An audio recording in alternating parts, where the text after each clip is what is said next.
Ron Howard talking about fan love for Solo. What do you think about that, Jack? Who's Jack? I don't know who Jack is. I'm sure there's a Jack out there somewhere. Hi, Jack. Hi, everybody Jack else. Dorsey. Welcome to the Resistance Broadcast, everybody. Jack. I'm John. Thanks for joining us. James and Lacey with me, as always. This is the Monday show, and we're going to be talking about the latest going on in Star Wars news. Of course, we hope you joined us for the Mando fan show this past Friday, where we were joined by Star Wars Explained, Alex and Molly Damon, and we talked about Chapter 10 of the show. We are already a quarter of the way through Mandalorian Season 2, which is insane to me. But if you want our takes on that episode in detail, the Mando fan show is where you do that. So if you missed us live, how dare you, first of all. Second of all, it's okay, because you can watch on the YouTube channel. If you're watching now, the same channel, there's a playlist for the Mando fan show. But also, if you need it, youtube.com/Star Wars Newsnet videos. Or if you don't want to see these beautiful faces, then you could listen on audio apps. We got Spotify, we got Apple Podcasts, SoundCloud, Amazon Music, any podcast app you prefer. We're going to be there with the Mando fan show, just like TRB. So go check that out for all of our takes on Chapter 10 of The Mandalorian. But we're going to get into some other cool stuff now. This week, later this week, it's either going to be Friday night or Saturday. I was supposed to originally go to a wedding on Friday, but COVID had other plans, and unfortunately, my wife's family had to really trim down the size of the wedding, and we didn't make the cut. So, so we're either doing the Mando fan show Friday night, as usual, at around 8:30 live, or we're going to do it Saturday morning, like 11 a.m.-ish East. But we are, either way, we're going to be joined by, he's making his return, Ming Chen from AMC's Comic Book Men is going to be coming back to hang out with us. Guys, are you pumped to hang with Ming again? No, I just went yes for a different reason. I thought you yes because I'm not going to a wedding. You're anti-wedding. Oh, that's true. I like having my Mando fan show Friday night. You know, yeah, there you go. It's just the way it goes. But yes, I am excited to have Ming Chen back. He's awesome. We had a great time on the last episode, the last show he was on, and he's a great dude. So yeah, okay, happy to have him back. Yeah, I'm excited to have him back. He's great. I've known him for a long time. He's a wonderful person. And also, when we had him on, he said The Mandalorian was the best thing that Disney's done with Star Wars. So it's really cool to bring him back for the thing that he loves the most about this new era of Star Wars. Yeah, I agree. He could talk about anything, as we know. He podcasts about all different sorts of things, but I agree. I am really excited to see him dive into The Mandalorian, because, as you say, he seems to like that the best out of what's been going on. So should be a good time. He's going to get real nerdy with it. Yeah, I think we are going to get real nerdy, especially the Easter eggs. I think I'm really excited about the Easter egg part of that with Ming. But anyway, it's TRB time. So we're going to get into the news in the Resistance Report, and James is going to guide us on that journey right now. It's the Resistance. You guys can stop me if you've heard of this, but it is this like fan movement, fan support thing for the movie Solo. James, I like to call it a special little hashtag. Oh, yes. No, here's the deal. So this might not even be like, it's Star Wars news, but it's kind of sidestep, right? Because it was Ron Howard on a movie podcast, Lights, Camera, Barstool, and they were talking movies and stuff. But of course, they had to bring up Solo, one of his top grossing movies ever. You know what I mean? It is his top grossing movie of all time. Yeah. Biggest movie he's ever done. Great success. What is with that? You keep doing that. Stop. Borat's back, baby. I know, but it doesn't mean you're back doing Borat. I'm the king of the bass. King of the bass. They brought up Solo, and they asked him if there were any plans for either, a Solo 2 or Disney Plus, and he answered by saying, no plans that I know of, nothing's going on, but there is a big fan movement, fan love behind the movie, and to keep that up, because that's the kind of stuff that bodes well with Lucasfilm, and it gives a project like that hope in the future. So John, what do you think? This is the guy, right? This is the guy that probably has some of the most power to wave around and make this movie happen, right? So what do you think? So I think first off, if it does happen, I think you look at the model for Willow as what we may get for a construct on terms of crew. I don't know that Ron Howard would come back to direct like a solo series on Disney Plus, but I could see him being involved in producing, like he's doing with Willow. And then you have Jon Kasdan writing and stuff. So there's a lot of connectivity still there with Lucasfilm and these guys. And I like that aspect. But in terms of what he was saying, he did the same thing where he said, no rumblings. I can confirm or assure you that there's nothing being developed right now. He's that word right now. That whole How I Met Your Mother with the teacup pig. Yeah. I don't want to be with you right now. So to me, right now means not yet. But he's saying nothing being developed. He has a meeting about it later this week. So he's like, well, technically, he's like, not right now. I'll get back to you. But yeah, he said nothing for a movie, nothing for a Disney Plus series. But obviously the best part he said is I think there's a lot of interest in the gangster world somewhere down the line. And that there's a lot of interest in those characters. So then that triggered something in my mind in terms dating back to when Jon Kasdan tweeted about Make Solo 2 Happen, saying, I have the stories. And what does he put up? The Pike, the Crimson Dawn logo, the Hutts. Like he puts up the crime thing there. So there's been discussions. Ron Howard didn't just pull that out of nowhere, that this whole gangster thing's going on and interest in the characters. And then you had Jon Kasdan saying, I have the treatments. So there's been discussions between Ron Howard, Lucasfilm, Jon Kasdan about that sort of thing for Solo. I know a lot of people have been talking about the rumors about the Crimson Dawn show itself. I think we're looking at probably something bigger than that. So I think that might be the route that they're going. And then him saying that he loved working with Alden and that Alden was a cool customer and calm under pressure and handled everything. Pretty much everything the opposite of all the rumors about Alden not being able to handle it or needing the acting coach, which we recently heard from Alden. He said that was overstated, that they brought in an acting consultant for everybody. It wasn't just for him. It was a standard thing. And Steven backs it up, and Steven knows right. it. Yeah. Right. Stephen Ford, you're saying, right? Yeah. Yeah. And then the other thing, he said he loved the whole cast, and he said they were a great bunch and he liked working with them. So, I mean, all good stuff. But I do think he kind of has a feeling something is going to happen in his tone, in his word choices, and his delivery. And that gets me excited. And then, of course, the other thing, and maybe I'll let Lacey touch on that because I'm hogging all the info here, but what Jon Kasdan did recently, I thought was tongue-in-cheek, but kind of interesting. No, go ahead. Talk about it. You want me to talk about that? Yes. Well, I mean, yeah. So he quote tweeted. This is your moment. Yeah, stop it. He quote tweeted Jonas, who posted the photo of the electric shock photo from the crew. He's been posting a lot of solo pictures. A lot of lately. solo pictures. His dad in the cockpit recently, which I thought was sweet. And then Jon Kasdan quote tweeted that this is last week. As we're recording this. And he wrote, still feel a twinge of regret that this shot didn't make it into the final cut. Guess we'll just have to do it in Solo 2. Now, I see that as a tongue-in-cheek thing, but also Jon Kasdan knows the passion of fans for Make Solo 2 Happen, and they're relying on everything he says when it comes to that. So he's not tone deaf to that. He understands that when he says something like that, there's going to be a reaction to it. So he has to be a little sensitive to that. I don't think he's the type of guy that would troll, especially for someone who supported and appreciated the fans pushing for more, because he said he would continue it. If this isn't a guy who wrote a movie and said, I'm done, that's behind me. This is a guy who said, I have stories for more. Keep doing it. Tell Rob Bordeaux if you find him. Let's do this, So when he says something like that, I got to scratch my head and say, is he just trying to also plant the seeds and be a part of it without using the hashtag?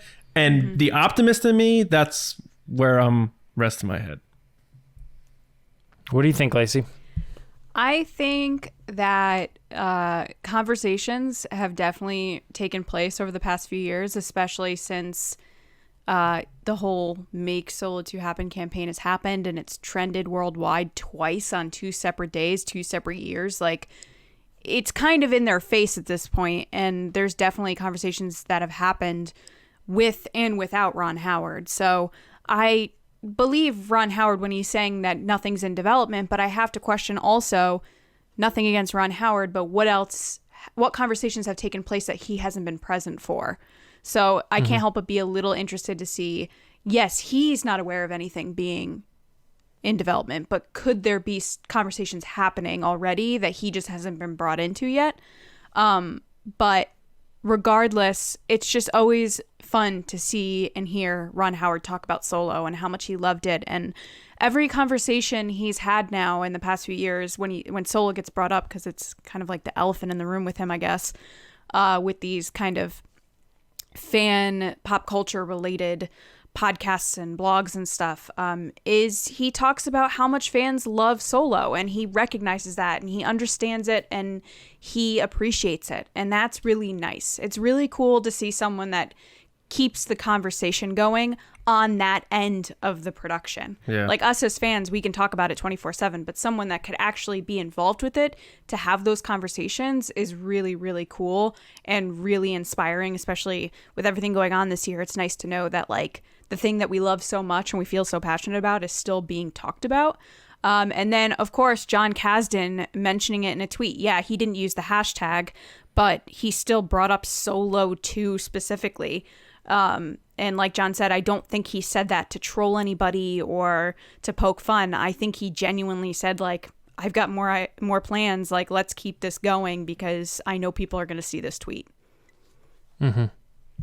Yeah, this whole thing is crazy, man. I always love hearing, Ron Howard talk about this. The only thing that tripped me up, John, you said it bodes well, but the only thing that kind of tripped me up was he said there's a lot of interest in like the crime syndicate stuff. That to me points to maybe that Crimson Dawn thing is in negotiations. You know what I mean? He's saying like, yeah, there's no Solo thing happening, but I think people really liked the gangster underworld, syndicate stuff that was going on. So maybe that means that, but I definitely see it could also very easily mean exactly what you're saying. Like there's no way Ron Howard doesn't know what, the next one would look like.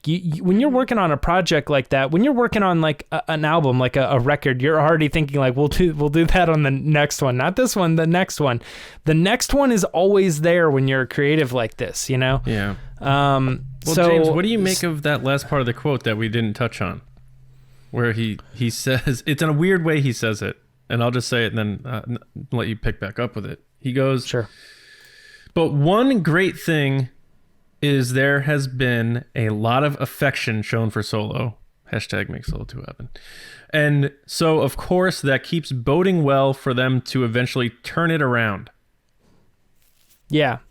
I don't know. I hate to be the guy, right? But I feel like you're going to be the guy. You're going to be the guy. You always say that, the guy. I'm always the guy, but right? Gotta be the guy.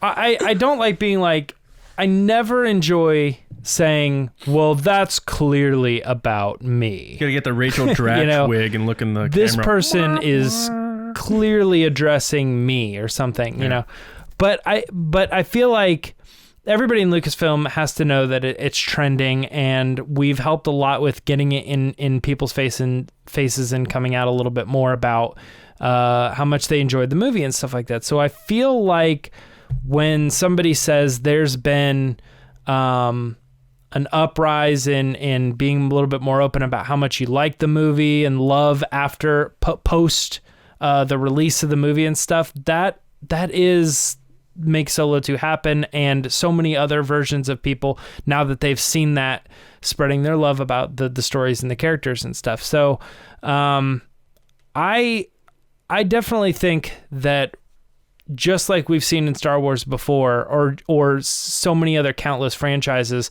where it's like, hey, we want I'm going to pull this out of nowhere. The Deadwood movie, is that a thing? That's a thing, right? It's like, we want this thing to continue on. If the fans are loud enough, usually somebody picks up on it and goes, I think it's time. I think we can do it. Clone Wars, Firefly. Oh yeah. Countless times that this has happened. Yeah. So, I think Arrested Development, that's an interesting one too. That is a good one. Because Family Guy is Ron probably Howard's the famous one. Family Guy was the one that got canceled after 2 seasons, and they brought it back for it's still on. Yeah. But I was saying because Ron Howard is the voice Oh, yes. Yeah. of Arrested Development. That's an interesting one because he's seen that happen firsthand, with the show. But no, I'm very excited, and I think that anybody who has seen us waving the flag has come to us, who's in the know or something, has come to us and said, keep waving the flag. Yeah. Keep doing Oh, it. yeah, Jonas said that. He said keep the flame going or whatever. Yeah. It's important and it's fun. So, if you're out there and you're listening to the show, you support Make Solo 2 happen, know that Ron Howard is winking. He's winking at you, I think at us. John Kazin a little winking. Yeah, absolutely. James, Something in their eye. James, let me just say Yeah. this in regards to Ron Howard. I feel like there are happy days ahead. Ron, I know you come up to Connecticut a lot. Just give us a shout out. We'll come meet you for some pizza. I think he lives John, in when you Connecticut. say things like that, His I family's feel like from the Greenwich. Grinch. Oh, he directed The Grinch. Good. Yeah, he lives in like Greenwich, right? Around there. Yeah. Is it weird that you said the Greenwich as I said the Grinch? It's close. It's like really close. Is the Grinch, Anyway, if the Grinch lived in the U.S., he would live in Greenwich probably. And name it probably. Grinchich. Is there a big hill or mountain in that town? No. No. It's by the ocean. Okay. Well, hey, Lacey Make Solo 2 happen, Lacey guys. knows Greenwich inside and out. She's that Connecticut elitist. No, I just know Fairfield County. Just kidding. And I have to drive through Greenwich to get to the city, so I know. well, let's talk a little bit about Mandalorian, guys. Mandalorian is, as you guys know, a streaming show and not a movie. That makes it a little bit tricky when talking about like box office numbers or viewership, anything, reach, anything along those lines, because usually these companies, I don't know if you guys have been paying attention to Netflix or anything, they keep all that stuff like real tight and very rarely come out with numbers. And even when they do, people are often like, where did you get those numbers? Like, you just make stuff up. So it's kind of one of those things. There is a company called The Observer, though, and they usually try to collect data as far as like what content was being streamed to a degree, and the numbers that they came up with, and this is all kind of speculation numbers and just kind of getting an idea. But they said that the Mandalorian season premiere of Season 2, that first episode, was 5.7% of all streaming shared over the weekend. Now, where that lines up is that makes it the third largest streaming event behind Stranger Things Season 3, which was 5.8%, and The Boys Season 2, which was 7.2%. Yeah.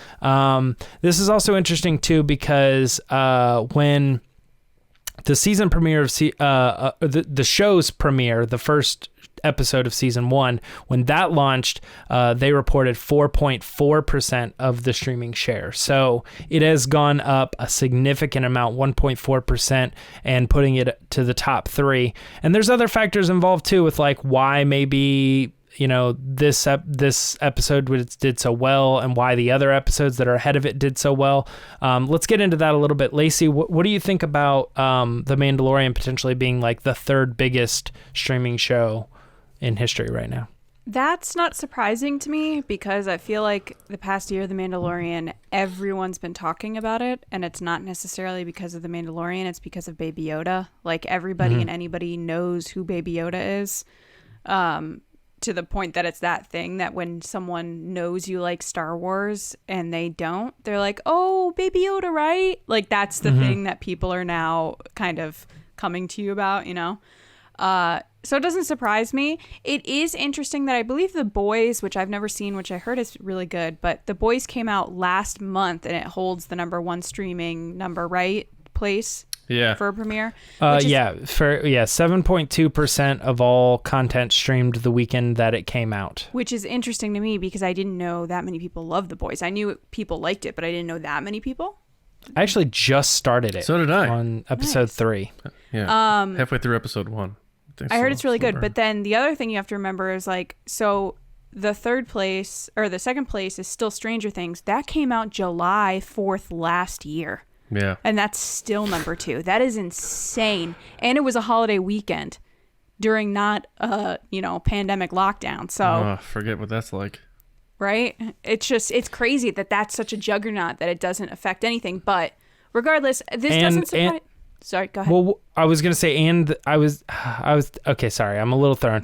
I was gonna say Game of Thrones, but then I was caught between, is that a streaming show or is that considered? No, that's because ratings. it's not Netflix or Disney That's Plus. It's HBO. like on TV. Yeah. Yeah. Well, yeah, but I when I think of Game of Thrones, I think of it being on HBO, like Now or Go or something. Well, it But would this is I- purely but I streaming. understand. Yeah. Yeah. Yeah.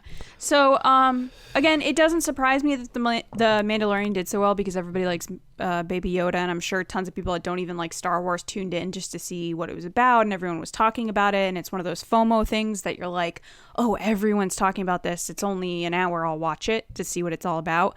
I think you have a lot more new fans that tuned in this season, or people that caught up in the past year that might have not tuned in for the initial premiere.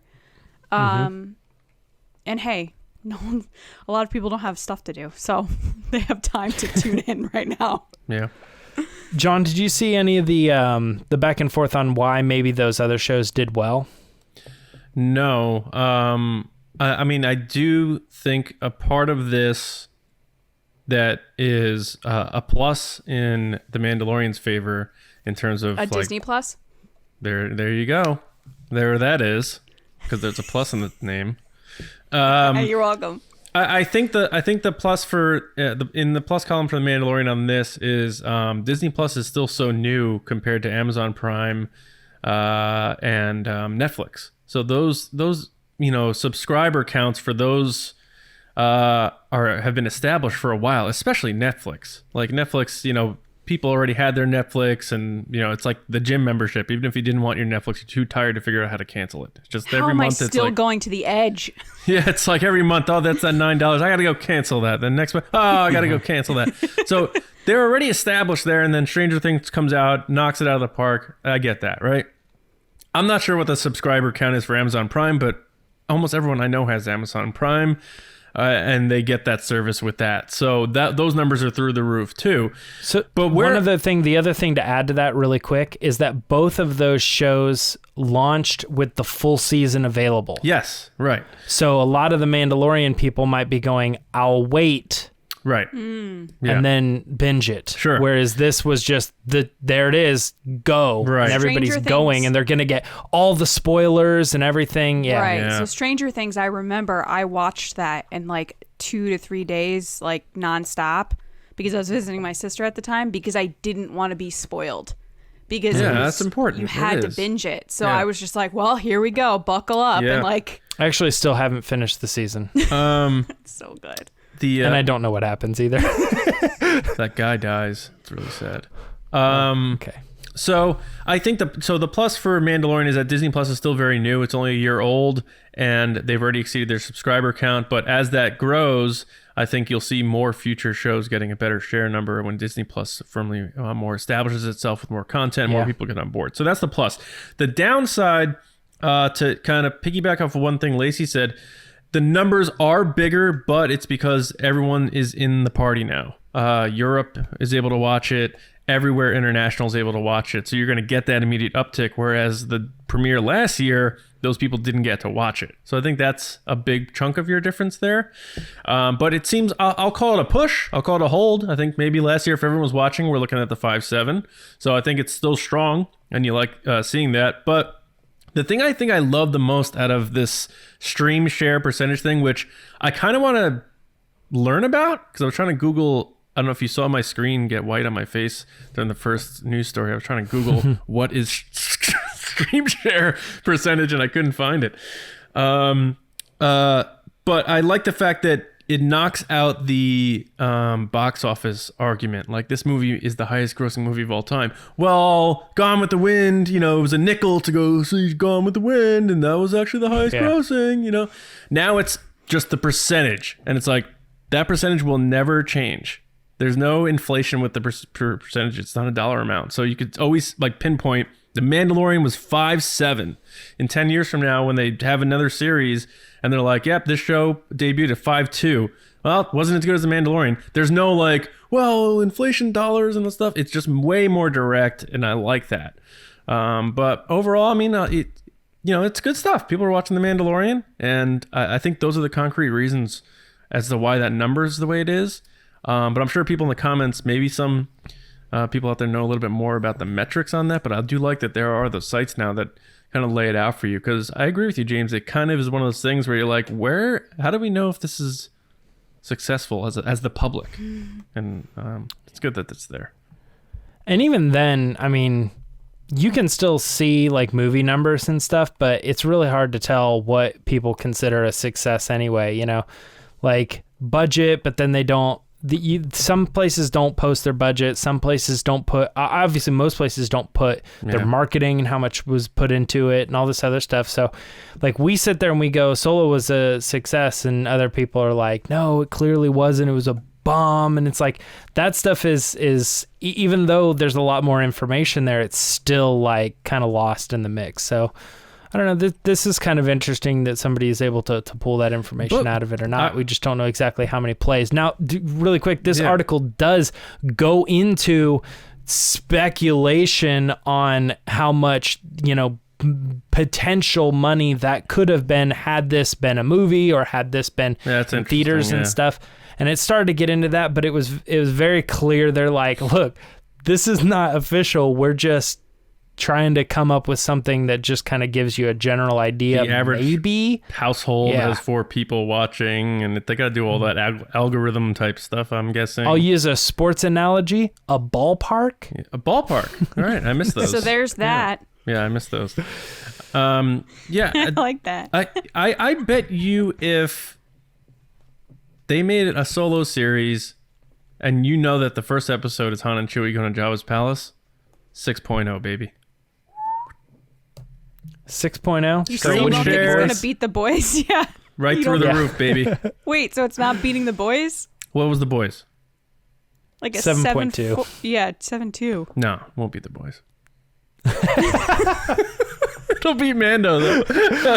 John's like, holy crap, that's a high number. Number 2, baby. Make Solo number 2 happen. Yeah. Solo 2 is going to be number 2. Yeah. Deuce of the Fates. No.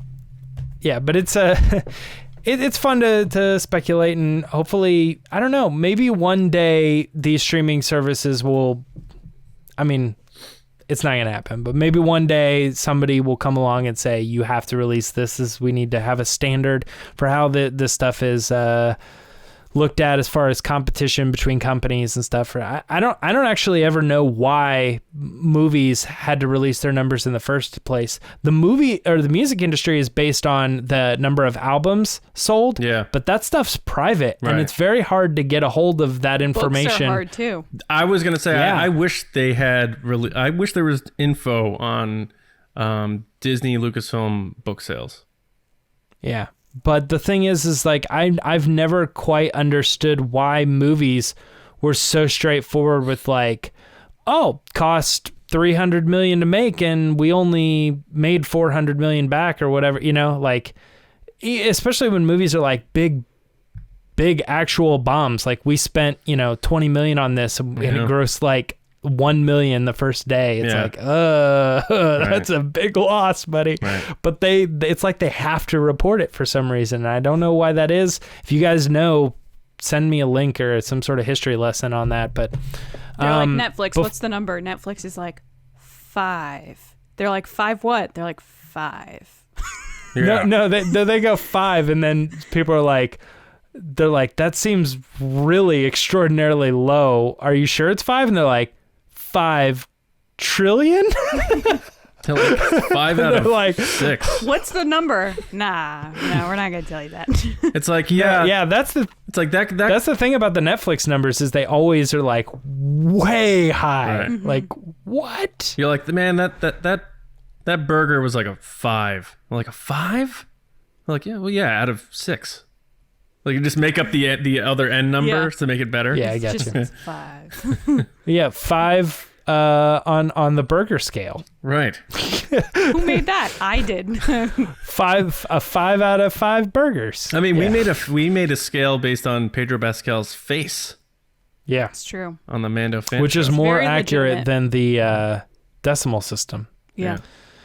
All right, guys, we're going to talk about something else that was really cool that came out the end of last week, and that was the Lego Star Wars Holiday Special trailer. Yes. Lots of fun going on in this thing. Obviously, it's a canon story, so we're going to get a lot of nuggets from that. So It's going to be interesting to watch it multiple times to see how it all fits together within the ongoing canon timeline. No, clearly, all a joke. They're just having some fun with it, and they're going to take everybody who's willing to watch on a little bit of a fun journey. And we've talked about this before when we got like the announcement of it or a couple pictures. It just looked like the best way that you probably could do a holiday special, because Lego already has that clean humor that just kind of makes people happy and kind of pokes fun in the most cheerful way. So, Yeah. John, what did you think of the trailer? Are you excited to watch this? It's coming to Disney Plus, so that's more content under the belt, right? Yeah. So is it November 19th? Is that I think so. something like that? 42 years after the original holiday special. But I'll double check. I like it. Yeah, like when I watched it, I'm pretty sure I was smiling the whole time. Like, you know, I didn't do any sort of reaction video or anything like that, but I usually don't react very much when I watch things, but I was smiling. November 17th. 17th, that's the date, the actual date. That was the Mando code last year. Should remember that. No, but I had a good time watching it. It reminded me kind of like a more family-friendly Robot Chicken type of thing. Not that Robot Chicken is, you know, so perverse or anything like that, but I mean, like, you know, you can tell that it's more where everyone can watch it and not be like, what does that mean? The Palpatine stuff really reminded me of the Robot Chicken Palpatine. That's why I was thinking that. Yeah. Where he's going up the escalator. Yeah, Like, hello, right. And he had the hello. mug, and he throws the mug, and he's like, all right, fight already, you know, that stuff. But I liked the weirdness of, like, Rey showing up at the Battle of Yavin, seeing her lightsaber, and then they got Baby Yoda in there, like all the, and you know, Poe wearing a ugly Christmas sweater. I just know that I'm gonna sit down and watch it, and it's right around that like Thanksgiving time, and maybe I'll wait till like Thanksgiving night when I'm really full and tired, and just put it on and just be really jolly and joyful watching it. It You just think has Johnny's going to watch it? that's the thing. I've tried to get him into watching a little bit of Star Wars. He does love Chewie as just an entity. He loves the stuffed Chewies, the action figure Chewies. He loves seeing him on YouTube and when we put on the Chewie clips. But he can't. He's only 2, so he can't sit down and watch Star Wars. But I'm thinking because he likes Toy Story, right? Yeah, so I was thinking about this, and I tweeted this, and didn't get in trouble for this tweet, so it was great. I was saying my son is 2.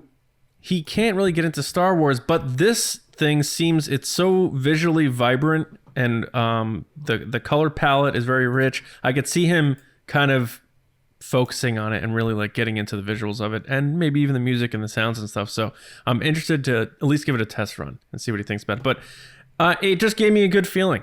It really did. I'm really into the silliness of it, and I think it's exactly the type of thing we could all use right now. So I am 100% on board with this thing, and I'm really excited to check it out. Yeah, Lacey, what did you think of the holiday special? Any goodies in there? So I loved the first trailer they did, and then this one as well, the teaser or whatever they did like a month or so ago.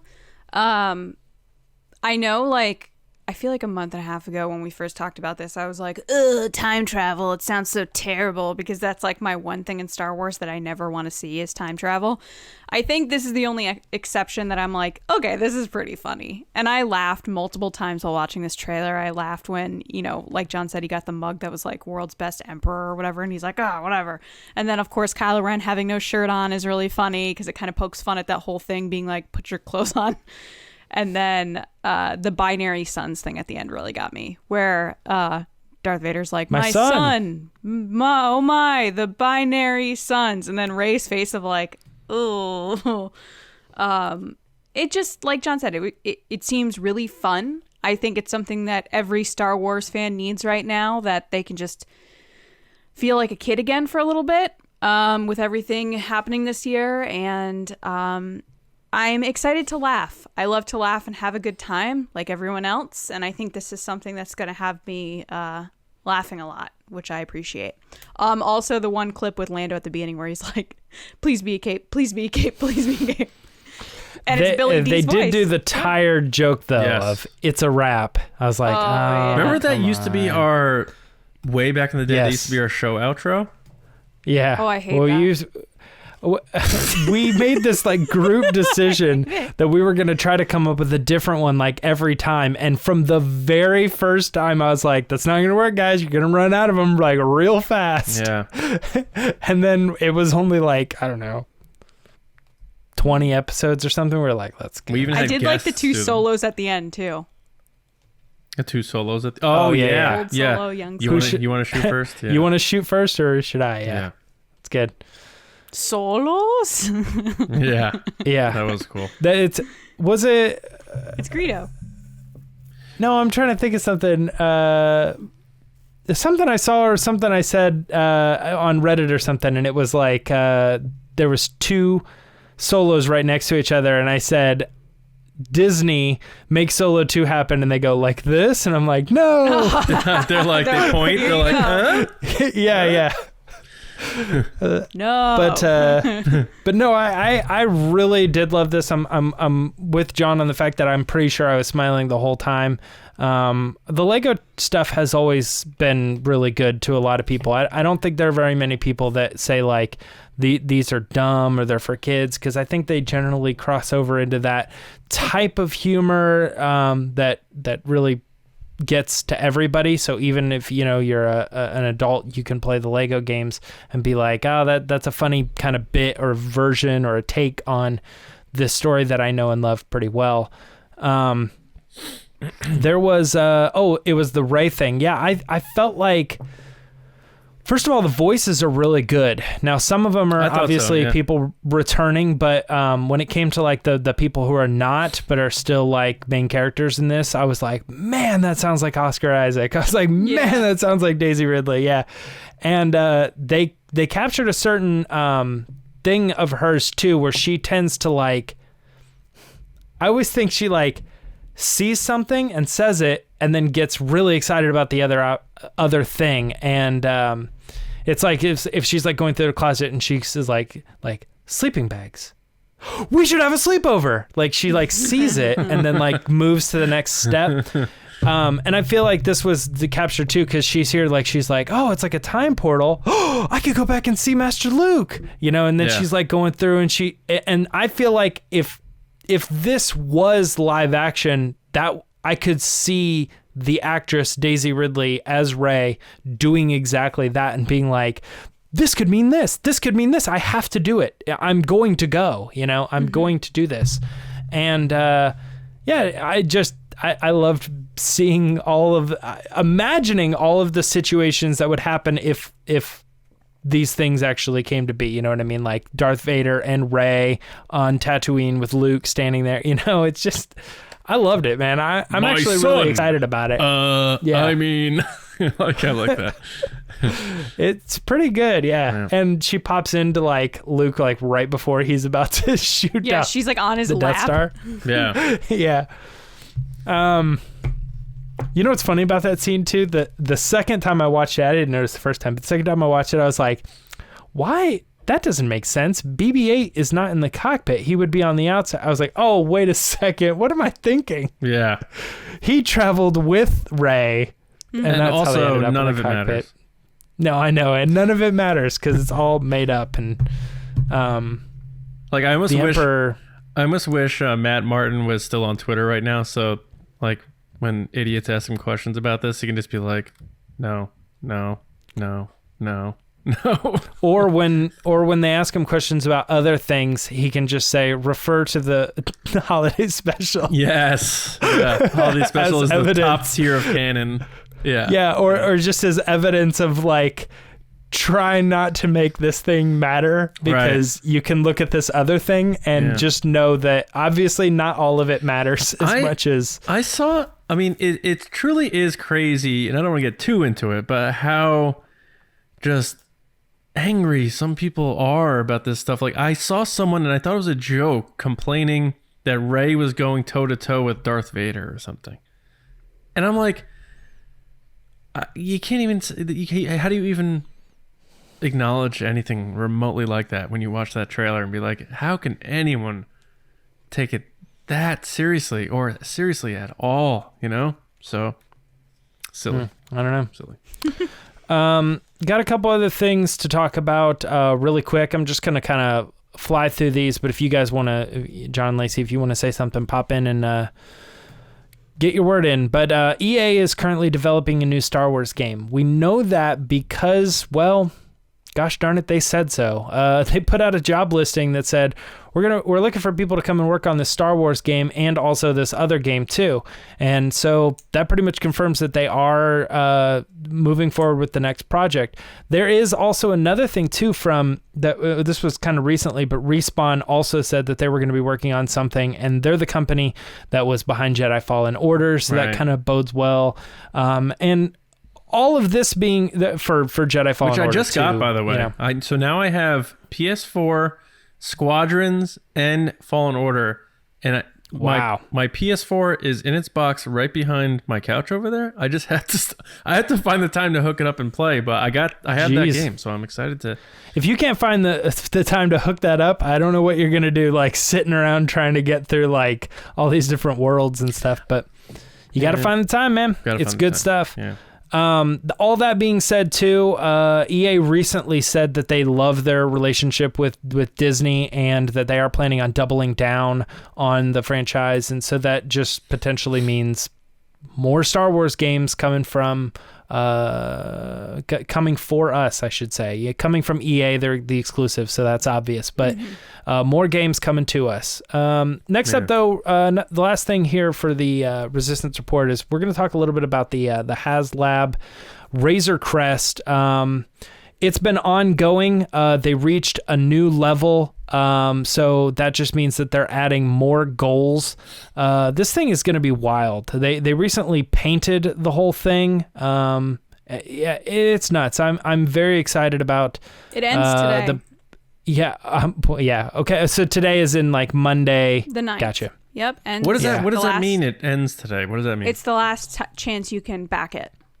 So what if they hit the goal and they're like, just kidding, we're gonna add another? They're not going to do that. They're ending it. So I heard a rumor guys, that they're adding. I spoke with Hasbro last week about this, and What'd they say? They said that it ends on the 9th, and that's it. That's the last chance. And they said that this is one of their first projects that they've allowed people internationally to back it. Originally Jabba's Palace or Jabba's Sail Barge. They have no plans to bring that back, but they only let you get one of those. Whereas I believe with this, you could buy up to 3, which is a thing that people are doing. But yeah, no, they're surprised about how quickly this happened. And the 2 current goals are a stand, which I personally think should come with it, but it's the stand if they hit 15,000 backers, and then 17,000 backers is the Jawa with the egg, the cut open egg. Dude, Asuga. I heard they were going to add a tier that would be a fully functional flushing vac tube. That is not the case. I knew as soon as John started that this was going to be a satirical. There's that. goal. So there's that. So you put the water in a little thimble and you put it in and you hit the button. There is a toilet in this, though. They have shown that does exist. It's called a vac tube. Whatever. And the interesting thing, John, is why they come up with an end date is it's kind of like the telethon thing. Like, we're doing a 24-hour whatever. Like, you have, I mean, it'd be great to keep raising money for whatever cause, but you got to end it at some point. You kind of want to back it? Like us? Yeah. I don't know. How would we? I don't know. We'll figure it out. We'll figure it out. Whose Long house story is it going to stay at? We'll have to switch off. Long story short, this is a big success for them. So I'm interested to see what projects they have coming. Great down the line. success. Oh my god. And How I Met Your Mother, I watched an episode. She's like 2006 Lily, and she's like, great success. Are people still saying that? It's like they are now in 2020, 4 years from when this episode airs or whatever. I am interested to see if by today they hit that 17,000. If they unlock another goal, but I think they're assuming that it's not going to hit that last goal. But I do have lots of people tweeting at me to back it, and I'm guys, it's $349. Who's telling you to back it? Tons of people all the time. Have you backed it yet? Are you backing it? We want the Jawa, Lacey. Can you please back it? Like, I'm the deciding factor. factor of this. Let me big- say something to these people right now. Mind your own business. Hey, they mean it in a good, in a sorry. good place. They're in a good way. Guys, I want that it, is guys. it for It's not like a that not is wanting it. it. for Resistance Report. We all want it, Lacey. We all want it. But what another thing we want is the Patreon pod race, and we need to get to that. Let's go. That was very enthusiastic. Hasbro is like, Go. Hasbro's like, you will never get this. You will never get this. Fun. Okay, that's it. No more. But then Lacey more. backed it, and she got it. No more. No more Borat. It's done. You're done. I'm done with Soft Boy. You're done with Borat. I have finally found the thing that I'm done with. No more. Oh, man. All right, guys. It's time for the Patreon pod race.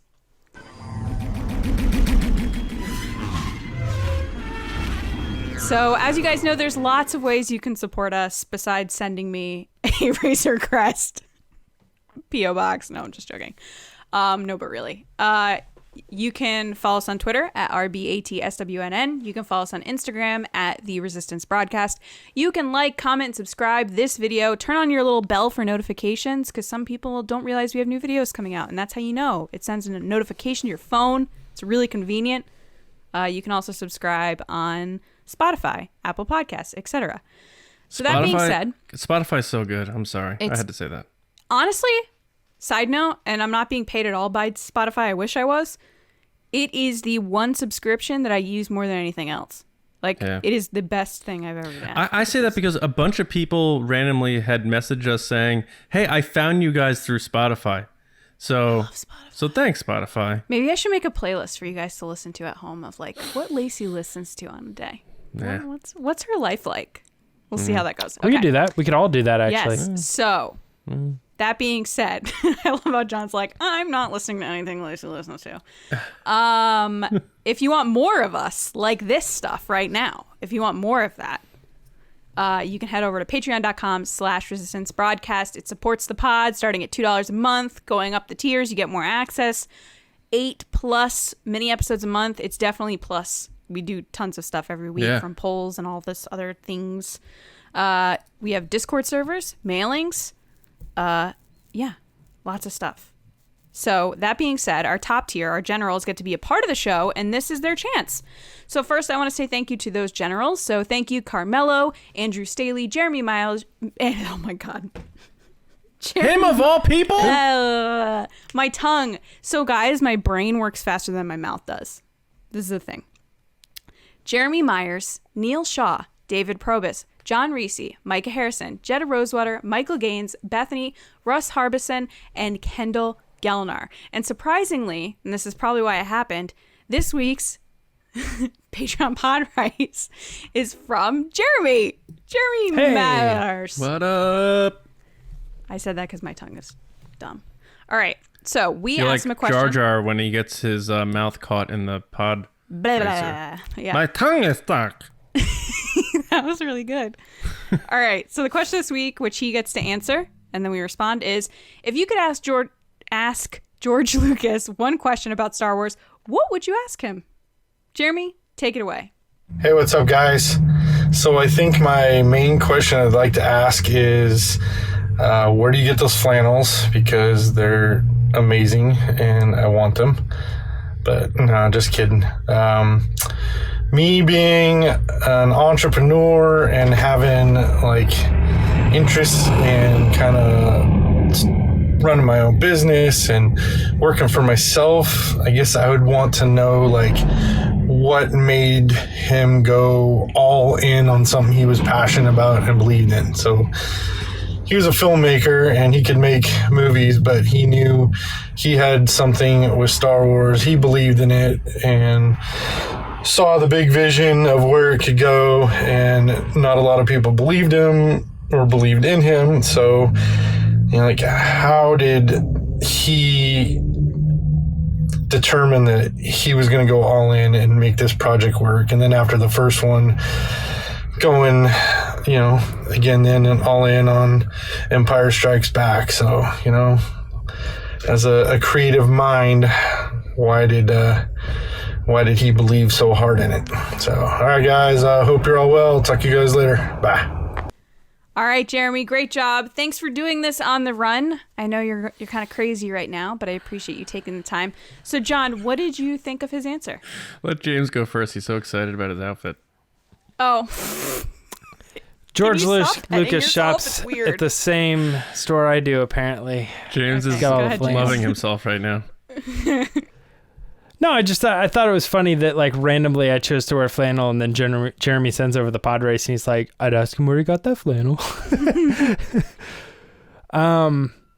No, but I do agree that'd be a good question. That is kind of like the age old question among like anybody. It's like, you know, there's a lot less success in the world because people are kind of afraid to take the jump, right? And that's the big question. What causes somebody to say, I have enough faith in this that I'm going to risk what I have in order to try to make that thing happen? What is it about that thing that makes you think there's some promise at the end, the tunnel, you know? So George Lucas would be very good at answering this question. I think we'd get a very solid answer, because not only would it come to like what he was thinking at the time, which could potentially be like, well, I wasn't thinking, I was really stupid and I had nothing left to lose, you know, who knows?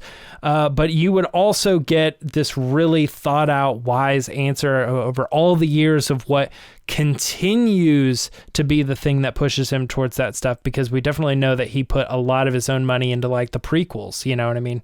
And yeah, he's definitely someone who is willing to take the leap of faith in order to have great reward in the end. So yeah, John, what do you think? Yeah, I mean, I agree. George Lucas, like the biggest independent filmmaker like ever. He funded Empire himself, you know. So I don't know if I don't like being hyperbolic, but this might have been my favorite Patreon Padres answer ever.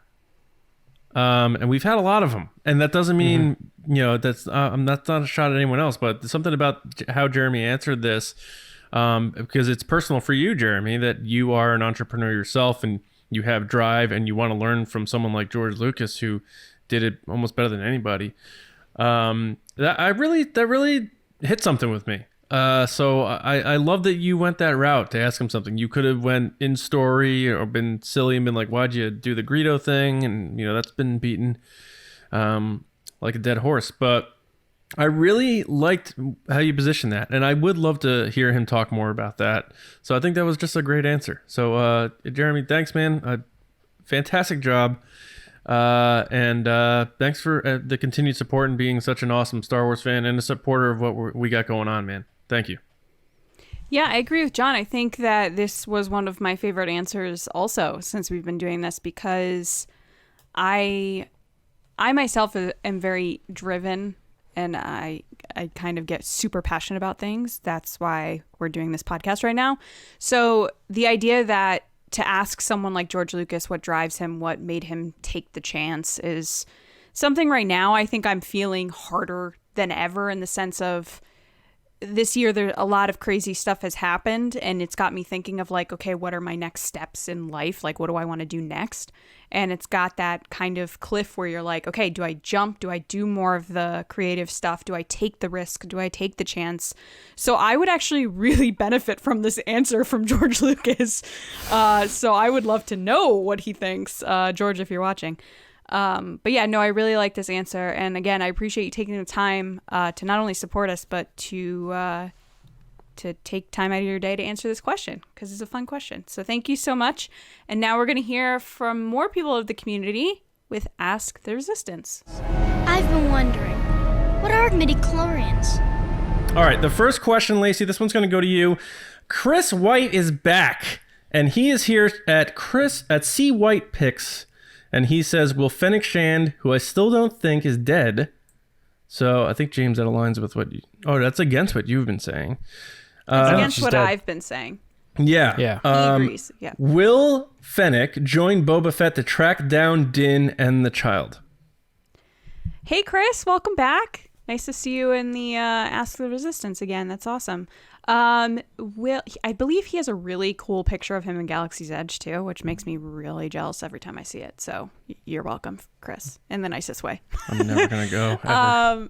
So that being said, I actually don't think she's dead. So I guess I agree with your question. Do I think she'll join Boba Fett to track down? Yes, I think she will. I think she was a great character to have in season 1. I didn't think we got enough of Ming-Na Wen. I would like to see her again. So yes, and that's a pretty simple question or a simple answer for you, but I already agreed what you said. So Yeah, sometimes that's all you need. Yeah. It'll be interesting to see. All right. Next, Luminous Beings NYC at New Yorkin. Spelled interestingly, _21. James, this one's going to you. How does Din's experience with Vanth affect his judgment about Boba, according to how much Din knows of Fett, when and if they how do you think Din thinks about Boba Fett? I guess is the question. Yeah, it's weird. So I definitely think that there's something to be said about that first episode where you have Din Djarin saying, take the armor off, and he's very upset. And then by the end of it, even though he takes the armor, I think he's a little bit like cooler with how Vanth handled it, because I think they inevitably got to a point where they understood each other, and he was kind of like, hey, you represent something that I think is honorable, and it wouldn't be the worst thing if you were Mandalorian or were able to wear this armor. I hope our paths cross. I think they kind of came to an agreement that things were cool, even though he still took the armor or whatever. When Boba Fett shows up, I have a feeling that what they've laid down in that first episode is to directly contrast or potentially set up how he feels towards Boba Fett. And I have a feeling it's more the contrast. I think that what you're going to see is Boba Fett saying, that's my armor, give it back. And he's a jerk, and he definitely has not earned the right. And there's a reason that we got to see that episode with Cobb Vanth, because you get to see someone who is not Mandalorian earn their armor. And when Boba Fett tries to take it back, I could see, maybe he gets it for a little while or something like that, but inevitably maybe Cobb Vanth is gifted back the armor and says, you take this, it's in better hands, or something along those lines. I think Boba Fett is definitely going to be a conflict I don't think he's going to be an ally for Mandalorian at all. Right on. And I mean, yeah, full disclosure, we record this before chapter 10, so it's possible, just so you know that, so you're not like, James, are you stupid, man? Are you dumb? Did you watch it? You pay attention? You're part of the 5.7 who watch it, but you didn't retain that at all, James. I will have a better answer potentially in like 6 hours. All right. Next, we have John Reese at John S. Reese. What's up, John? Of all the Mandalorian weapons and gadgets we've seen in the Mandalorian, Clone Wars, and Rebels, which would you want if you were in a fight? Whistling birds. I think that's very Batman. I like that. It's very Iron Man. It's Iron Man-y. It's also Batman-y, because Batman had the Batarang that could hit all different targets in one shot. I would provoke people. I would like, oh no, all 6 of you are gonna beat me up. Oh no, what am I gonna do? Oh god, and like really egg them on to be like, oh wow, we're gonna kill this dude, and then just be like, oh yeah, done, out, see ya. So Whistling Birds is my answer on that. All right, last one real quick. Very important, actually. Canon implications. So just a warning. Rebel Scum Texan at Rebel Scum Texan said, crate dragon meat. How do you want to eat it? In the form of a taco, burger, kebab, and pasta? What do you think? Lacey, how you eating your crate dragon meat? Steak, baby. Medium rare. Medium rare crate Mashed steak. potatoes, asparagus, and sauteed spinach. Nice. I'd James? marinate it first. What? Oh, no. I was going to say, I thought you were done. You were really prepared for this meal. That is the most prepared I've ever been for an answer on this show.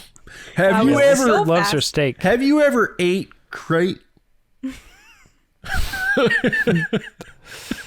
James? James is gonna go sandwich. No, I this bet. Steak we had a kind of a similar question to this when it was like, what would you order at Dexter Diner or the something. Dexter Diner or whatever? And you guys were all for it, and I was like, I would not touch alien meat, not even It's so remotely. fast. So if I had to pick one, I'd probably go taco because it would be like other stuff you could, and it would kind of be like Grind buried it. in there. And I just realized I was And you- like, I'd eat alien meat so fast. yeah. But I will say if I knew it was safe and I knew, like somebody said, like, just trust me, you will like this. It's good. I would prefer burger. I think burger would be the way I would go probably. All right. I don't know. I would definitely. It wouldn't be pasta. Like that. That makes me sick thinking about it. I'd probably do steak. Well, I think he's too. thinking like a bolognese sauce or something like that. No. Yeah, exactly. Yeah, Yeah. I know, but I don't know. I think I would go Like hamburger helper. Yeah. I think I'd go steak too. That hunk of meat I on mean- the back of his bike, yo, 'Cause that it looked probably, legit. Yeah, that's probably like a filet mignon. Oh, looked good. Baby Yeah. Yoda was like, mine. Like you're at a wedding Steak- in Star Wars. You're like, I'll have the crate steak. Yeah. See, steak is interesting to me because that's just cooking the straight meat. So I kind of took the question as like, Well, I you gotta- marinate it first. I made that very Well, clear. I understand, but I think this is like in the form of, and it has to be somehow added In to the something. form but of yeah. steak. Yeah, exactly. Yeah, in the form of a salad with meat, like what? Steak salad. This crate talk is really starting to drag on. Yeah, I thought it was a great discussion though. Great discussion. But And that's it, guys. Let's move Thank forward. you so much for I want to. listening. I do want to thank everybody for sending questions. Appreciate that. Anytime you want to use hashtag #AskTheResistance on Twitter, and we'll find it. Or if you want to email us, resistancebroadcast@gmail.com. However you want to send questions. Obviously, from the silly to the canon, and You want and to ship back. me some steaks? Um, Yeah. So keep sending them in. It helps add to the show. We appreciate that. Make sure you do subscribe, like Lacey said before, any podcast platform, or of course YouTube. Make sure you go to StarWarsNewsNet.com every day for all of your Star Wars news, reviews, editorials, information, and more, including written reviews of the Mandalorian episodes. I think I'm slotted in for the last one. So we'll see what happens with that. The Mando Fan Show. Right here. Boom. If you want a shirt, teespring.com/ is it the Mando Fan Show S2? Is that right, James? Yes. For the season 2 shirt, I saw Andrew Staley already put his on his Baby Yoda. Sent us Life-size pictures. Baby Very Yoda cool. for Yeah, shipping. very cool. But more importantly, the show itself. We'll be back with Ming Chen from AMC's Comic Book Men. Like I said, it's either going to be Friday night, 8:30 like normal, live, or Saturday morning. We're still trying to iron that out, but we'll make sure everyone knows. Trust me, I'm very annoying about hammering that stuff home. But also look for the Mandalorian Minute every morning. Yeah, so we're going to do, that little recap review as your appetizer before your crate steak, which is the Mando Fan Show. Really a lot of steak talk tonight. I'm That's liking it. it. Yeah. So we'll be back on Thursday, where we're actually going to have a little bit of an interesting discussion regarding the other upcoming Disney Plus series and whether or not they need their version of a Baby Yoda. So for James and Lacey, I'm John, and until next time, we'll see you right here on the Resistance Broadcast. I just pulled a Lacey. I screwed up the whole thing. We'll see you right here on the Resistance Broadcast. We'll see you around, kids. What was that? I don't know. My tongue. Also, pulling a Lacey? That's not fair. You said it before.